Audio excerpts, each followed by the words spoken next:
И многу пати често ќе се најде некој нормален да напише коментар као демек па и ти си излегувала некогаш кога го зборував тоа за да се разбуди свеста за кочани, дека самите луѓе го поддржуваат тоа.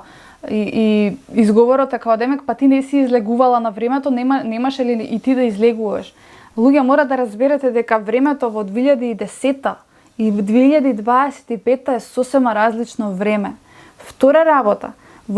ако тога живеевме на еден начин, сега се живее буквално на сосема друг начин од духовен аспект, затоа што злото влада. Еве јас ви кажувам,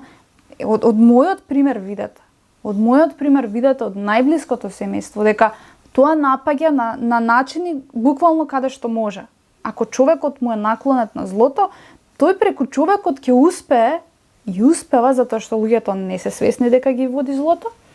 ќе те докрајчи, ќе те гази. Буквално ќе те гази. И бидете свесни дека заради незнаењето на луѓето, затоа што ги води таа духовна темна сила, ќе доаѓаат се поголеми тешки, катастрофални услови, како што тоа се случува генерално во светот, во секој град, во секоја држава, од поплави, од земјотреси, од несреќи, од секакви лоши, негативни страдања,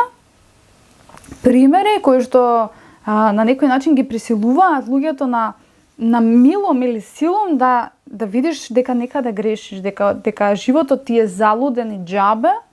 ако ти си го утнал патот. Тоа е целиот проблем на современото човештво, заради кое што ќе мора да пострада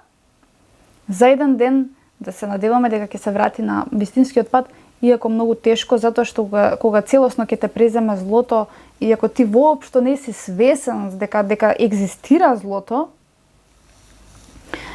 многу тешко таквите индивидуи да се спасат и за жал судбината си ја креираат сами со тоа што од гревови паѓаат во гревови и на крај ги стига кармата, односно од платата на гревот.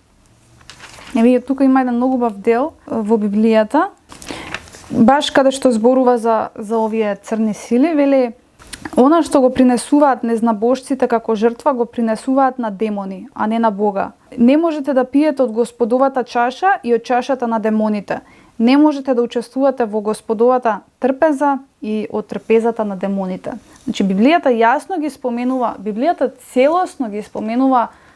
луѓето кои што се светли со Бога и оние кои што се борат со злото, бидејќи се во овој свет е борба помеѓу доброто и злото, а луѓето кога се несвесни за злото, како што беа несвесни овие што го растна Исус,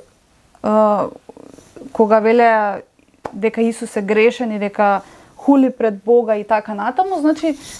гледате масата на луѓе не се свесни за тоа дека ги води зло и на крај ќе те распнат.